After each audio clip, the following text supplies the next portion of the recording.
Salam, hər vaxtınız xeyirli olsun dəyərli müdavimlər. Mən Sərvinaz Vəlizadə. Bugün sizlərə 2025-ci il təsviri incəsənət fənnindən MİQ imtahanına düşmüş bir sualı sizinlə bölüşürəm. Sualımız belədir. Biri Sakit Məmmədovun yaradıcılığına aid deyil. A variantı. O ətraf mühiti tükənməz rəng zənginliyi ilə görən rəngkardır. Ümumiyyətlə, Sakit Məmmədovun mövzusunu oxuduqda biz bu cümlə ilə orada rastlaşırıq. Ətraf mühiti tükənməz rəng zənginliyi görən rəssam Sakit Məmmədovdur. Yəni, bu cümləmiz doğrudur. Bizə aid deyil. Daha doğrusu, bizə aiddir. Sakit Məmmədova aiddir. B variantı. Şərqin dərin fəlsəfi düşüncəsini gətirdi. Bəli, Sakit Məmmədov yaradıcılığına Şərqin fəlsəfi düşüncəsini gətirmişdi. Bu variantı da silirik. Yəni, bu variantı Sakit Məmmədov yaradıcılığına aiddir. C variantı.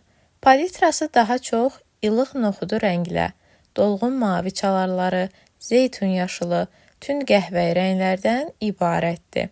Sakit Məmmədovun əsərlərinə nəzər yetirdikdə biz bu rəngləri orada görürük. Ümumiyyətlə, bu cümlə özü də bu mövzuda bizə verilib. Yəni, bu variantımız da doğrudur. Silirik. D variantı. Rəssam əsərlərində süni detallardan qaçıb, inandırıcı dolğunluqla obraz açır. Bu cümlə bizə Fərhad Xəlilov mövzusunda verilib. Fərhad Xəlilov çəkdiyi mənzərələrdə süni detallardan qaçıb, bizə inandırıcı dolğunluqla obrazları açır. Yəni, Sakit Məmmədovun yaradıcılığına aid olmayan variantımız D variantı olacaq.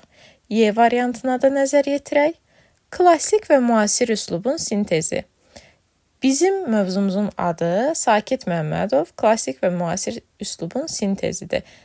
Sakit Məmmədov özü də klassik və müasir üslubu birləşdirən, sintez edən bir rəssam olduğuna görə, mövzunun adı da belə getdiyinə görə, təbii ki, bu da Sakit Məmmədovun yaradıcılığına aiddir. Ona görə də variantımız D variantı olacaq. D variantı Fərhad Xəlilov mövzusuna aiddir. Bu qədər. Diqqətinizə görə minnətdaram.